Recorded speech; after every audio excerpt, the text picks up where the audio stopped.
来讲，高雄有一间老人关怀协会所设的长照单位，技术是给保服务人员的人数做减少，去查领政府9000万的补助，嘛，阁有员工来指控，讲薪水强乱扣，卫生局已经在查。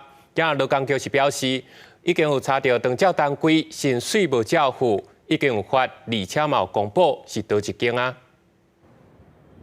高雄工商区这栋透天厝过去是某一个老人关怀协会附属的长照机关，如今扛棒已经拆掉，不过，互人指控机关有涉嫌来诈领到政府的补助金。多少个居服员进进出出啊？不一样的面孔，可能10来个吧。有10来个。 市府社会局月初伫个官网来公告，这个老人关怀协会已经解散。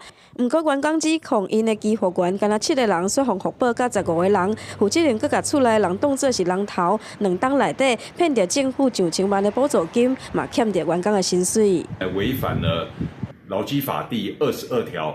那我们依法裁处2万元，同时公布该事业单位的名称以及负责人的姓名，并要求限期改善。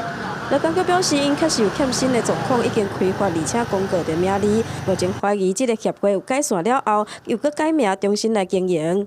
这间甲我这间，跟头家娘共啦。阮迄个厝头家就是咧做长照的，对。